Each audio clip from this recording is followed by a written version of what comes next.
We challenge you to find a better villa at just rupees 1.29 crores in Kelambakam, Moyamar. எங்களுடைய தலைவர்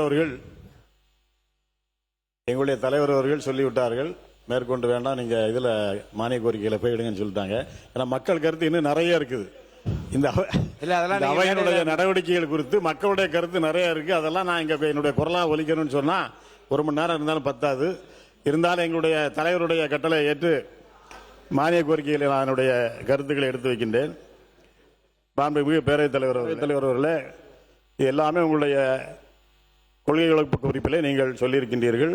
இதையெல்லாம் கடந்த ஆட்சி காலத்திலே இந்தந்த திட்டங்கள் எல்லாம் வகுக்கப்பட்டது, இந்தந்த விருது எல்லாம் வழங்கப்பட்டது, இவ்வளவு சிப்காட் தொடங்கப்பட்டது, இவ்வளவு முதலீடுகள் ஈர்க்கப்பட்டது, இவ்வளவு பேருக்கு வேலைவாய்ப்புகள் கொடுக்கப்பட்டது எல்லாம் சொல்லியிருக்கின்றீர்கள். அதை நோக்கிய உங்களுடைய பயணமும் கூடுதலாக எதையே செய்ய வேண்டும் என்று குறிப்பிட்டு சொல்லாவிட்டால் கூட அதை நோக்கிய பயணம் இருக்கும் என்று சொன்னீர்கள்.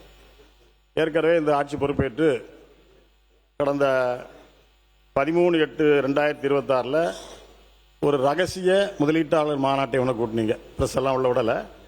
அந்த மாநாட்டில் ஒரு 97 புரிந்துணர்வு ஒப்பந்தங்களை போடப்பட்டு அதில் 67,452 கோடி முதலீடு வந்ததாக தெரிவித்தார் அமைச்சர். ரகசிய பேரவைத் தலைவர் அவர்களே, ரகசிய என்ற வார்த்தை புறம்பானது, அதை யூஸ் பண்ணக்கூடாது. எடுத்துடலாம். உறுப்பினர் ஆஸ்டின். அதே போல 4/6/2026 மற்றும் 9/7/2026 LNT மற்றும் விக்ரம் சோலார் நிறுவனங்கள் மூலம் சுமார் 33,000 கோடி முதலீடு வந்ததாகவும் நீங்கள் குறிப்பிட்டிருக்கின்றீர்கள். நான் இங்கே கேட்பதெல்லாம் 97 நிறுவனங்கள் புரிந்துணர்வு ஒப்பந்தம் போட்டிருக்கின்றீர்கள் சொல்கிறீர்கள். இதில் எத்தனை நிறுவனங்கள் புதிதாக போடப்பட்டது? எங்களுடைய கணக்குப்படி இதில் பல கிட்டத்தட்ட 75-80% மேல் உள்ள நிறுவனங்கள் ஏற்கனவே எங்களுடைய ஆட்சி காலத்திலே தமிழ்நாட்டிலே தொழிலை தொடங்கி அல்லது எங்கள் ஆட்சிக்கு முன்பே தொழிலை தொடங்கி இங்கே முதலீடு செய்து தொழில் செய்யக்கூடிய ஒரு எக்ஸ்பான்ஷனை நீங்கள் எடுத்திருக்கீங்க. நான் இல்லைன்னு சொல்லல. ஆனால் புதிய தொழிலை இங்கே கொண்டு வந்ததாக கிட்டத்தட்ட ஒரு 10% இருக்குன்னு நான் நினைக்கிறேன். நீங்கள் பதில் வரையில் அதுக்கு ஏதாவது வழக்கம் கூட நம்முடைய அமைச்சர்கள் சொல்லலாம். மீது எல்லாமே திராவிட மாடல் ஆட்சியிலே நம்முடைய அரசாங்கத்தால் தமிழ்நாட்டில் கொண்டு வந்த முதலீட்டாளர்களுடைய நிறுவனங்களுடைய எக்ஸ்பான்ஷனாகத்தான் நான் இந்த 1 லட்சம் கோடி முதலீட்டை நான் இங்கே பார்க்கிறேன். இதில் பெரும்பாலான தலைவரும் தொழில்துறை அமைச்சரும் பேசி தொழில்துறை அமைச்சர் மாண்புமிகு பேரவைத் தலைவர் அவர்களே, அவங்க ஆட்சியில் இருந்தப்போ 30 நாள்ல எவ்வளவு புரிந்துணர்வு ஒப்பந்தம் போட்டாங்கன்னு மட்டும் ஆன்சர் பண்ண சொல்லுங்க. மாண்புமிகு உட்காருங்க. உறுப்பினர் ஆஸ்டின் பேசு. முடிச்சிடறேன். பேரவைத் தலைவர் அவர்களே, ரகசியம் என்ற வார்த்தை மட்டும் நீக்கிறது அவங்க சொன்னது. சரி. உறுப்பினர் ஆஸ்டின். பேரவைத் தலைவர் அவர்களே, நாங்கள் 2021 ஆட்சி பொறுப்பை இருக்கின்ற பொழுது கொரோனா உச்சத்தில் இருந்த நேரம். அந்த நேரத்தில் ஆட்சி பொறுப்பை ஏற்ற போது கூட கிட்டத்தட்ட 3 மாத காலத்திலே 44,36,000 கோடியாக திட்ட முதலீட்டை நாங்கள் கொண்டு வந்திருக்கோம். இன்னும் நான் ஒரு ஒப்பீடு சொல்லணும்னு சொன்னால், நீங்கள் இப்போ முதலீட்டு மாநாடை கடந்த 13ஆம் தேதி போட்டீங்க. ஜூலை 31 முதல் காலாண்டுகளுக்கான தொழில் முதலீட்டு 4 ஸ்டேட் 4 மாநிலத்தில் ஒரு ஒப்பீடு நமக்கு வெளிவந்து நீங்கள்லாம் பார்த்துருப்பீங்க. அது ஏற்கனவே இருந்த காலாண்டு, அதாவது போன 21 இருந்த காலாண்டுக்கும் இப்போ 26 இருக்கக்கூடிய முதல் காலாண்டுக்கும் உள்ள வித்தியாசம் ஒப்பீடு. அதில் என்ன கொடுத்துருக்காங்கன்னா, கர்நாடகாவில் முந்தைய காலாண்டை விட வளர்ச்சி விகிதம் 2,232.53% அதிகரிச்சிருக்கு. ஜூலை 31 3 மாசத்துல காலாண்டுல. கேரளாவில் முந்தைய காலாண்டை விட 294.94% முந்தைய காலாண்டை விட தொழில் முதலீடு அதிகரிச்சிருக்கு, வளர்ச்சி. மேற்கு வங்காளத்தில், இதெல்லாம் நம்ம ஸ்டேட் தேர்தல் நடக்கும்போது தேர்தல் நடந்த மாநிலங்கள். மேற்கு வங்காளத்தில் முந்தைய காலாண்டை விட வளர்ச்சி விகிதம் 199.58% அதிகரித்திருக்கு. ஆனால் நம்முடைய தமிழ்நாட்டில் நம்முடைய அமைச்சர்கள் கேட்டது போல அந்த 3 மாத காலத்தில் ஜூலை 31 வரை நீங்க பார்ப்பீங்கன்னு சொன்னா, தமிழ்நாட்டில் முந்தைய காலாண்டை விட 74.48% சரிந்துள்ளது. 200-300% 3 மாநிலங்கள் உயர்ந்திருக்கு.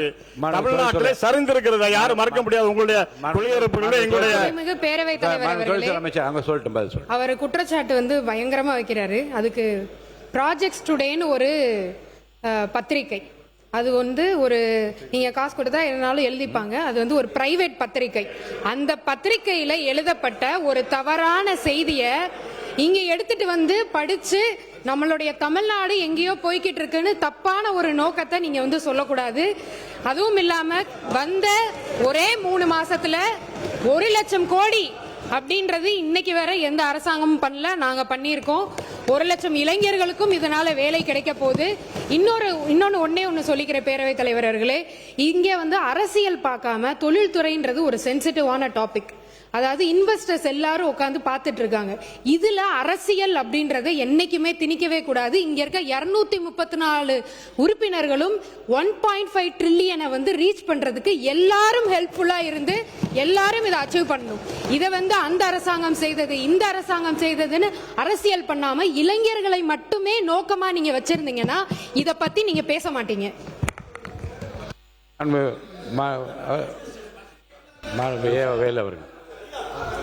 மாண்புமிகு பேரவைத் தலைவர்களே, அவர் பேசணும். முன்னாள் அமைச்சர் அதை பத்தி சொல்ல அவர் சொல்லட்டுமா? நீங்களே சொல்லுங்க. மாண்புமிகு பேரவைத் தலைவர்களே, எங்களுடைய சட்டமன்ற உறுப்பினர் ஒரு ஒப்பீடு சொல்லுகிறார். இல்ல அவர் என்ன சொல்றாங்கன்னா, ஒப்பீடு சொல்ற பத்திரிகை வந்து அதான் சொல்ல அதிகாரப்பூர்வமான அரசியலா மத்திய அரசாங்கம் வெளியிட்டதா அல்லது அதிகாரப்பூர்வமாக எந்த அமைப்பு வெளியிட்டதுன்னு சொல்லாம நீங்க கொடுக்க தப்புன்னு சொல்றாங்க. தப்பு இல்லையே? ஏன்னா ஒரு சட்டமன்ற உறுப்பினருக்கு இருக்கிற ஒரு குறிப்பை வைத்துக்கொண்டு அல்லது நீங்கள் கொடுத்த கொள்கைகளுக்கு புத்தகத்தை வைத்துக்கொண்டு வெளியில் வருகிற செய்தியை வைத்துக்கொண்டு தான் ஒரு ஒப்பீடு நாங்க பேச முடியும். இல்ல வெளியில வர செய்தி ஆதாரப்பூர்வமா இருக்க வேண்டும் அவங்க கேக்குறாங்க. அதான் சொல்ல ஆதாரம் இல்லாம சில பத்திரிகைகள் வந்து அவர்களுக்கு வேண்டியவர்களுக்காக வேண்டியபடி எழுதி கொள்வதும் உண்டு. அப்படி இருக்குதான் அவங்க கேக்குறாங்க. மாண்புமிகு பேரவைத் தலைவர்களே, எங்களுக்கு கிடைக்கிற குறிப்பை வைத்துக்கொண்டு தான் நாங்கள் ஒரு ஒப்பீடு சொல்ல முடியும். அரசை பொறுத்தளவுக்கு பல்வேறு வகையில் அவர்களுக்கு தகவல் சேகரித்துக்கு அதிகாரிகள் இருக்கிறார்கள். நாங்கள் சொல்ற ஒப்பீடு சரியில்லை என்று சொல்வதற்கு உங்களுக்கு அந்த உரிமை உண்டு, அது ஒன்றும் மாற்றம் இல்லை. அதை சொல்லுகிற இடையில காசு கொடுத்தா பத்திரிகையாளங்க எது வேணாலும் எழுதுவாங்க என்பது ஒட்டுமொத்த ஜனநாயகத்தை, ஏன்னா ஜனநாயகத்தில் 4வது தூணு பத்திரிகை தொலைக்காட்சி, அதை கொச்சப்படுத்தக்கூடாதுன்றதான் என்னுடைய முதல் பிரச்சனை. ஒன்று, தொழில்துறை அமைச்சர் உறுப்பினர் தங்கம் தென்னரசு அவர்கள். பேரவைத் தலைவர் அவர்களே, ஒரு அரசாங்கத்தினுடைய செயல்பாடுகளை குறித்து 3வது கண்ணாக இருந்து விமர்சனங்களை எடுத்து வைப்பது பத்திரிகைகள், ஊடகங்கள். அந்த பத்திரிகைகளில் வரக்கூடிய செய்திகள் மீது இப்படி நம்மளுடைய அவையிலே அப்படி ஆட்ரிபியூட் பண்ணக்கூடாது. அவர்கள் என்ன நடந்து கொண்டிருக்கிறதோ அதை பற்றி எழுதுவார்கள். ஒப்பீடுகளை பண்ண முடியும். மேடம் ஒரு நிமிஷம் நீங்கள் அப்படி கொடுக்கக்கூடிய பத்திரிகைகளிலே ஆளுங்கட்சிக்கு ஆதரவாக காசு வாங்கி கொண்டு எழுதுகிறார்கள், எதிர்கட்சிகளுக்கு காசு வாங்கி கொண்டு எதிர்கட்சிகளுக்கு ஆதரவாக எழுதுகிறார்கள் என்றதெல்லாம் பொதுவாக பத்திரிகைகளை குறித்து அவ்வாறு அமைச்சர் அவர்கள் இந்த அவையிலே சொல்லக்கூடாது. பத்திரிகையில் 2 புறம். ஏன்னா நீங்க வந்து ஒரு பத்திரிகை ஒரு குறிப்பிட்ட ஒப்பீடை செய்திருக்கிறது, ஒரு குறிப்பிட்ட புள்ளி விவரத்தை கொடுத்திருக்கிறது என்பதற்காக இவர்கள் காசு வாங்கி கொண்டார்கள் என்று ஒரு பத்திரிகை பற்றி குறிப்பிடுவது என்பது ஒட்டுமொத்தமாக பத்திரிகையை வந்து எல்லா பத்திரிகையிலும் அது குறிப்பிடுவதாக அமைந்துவிடும்.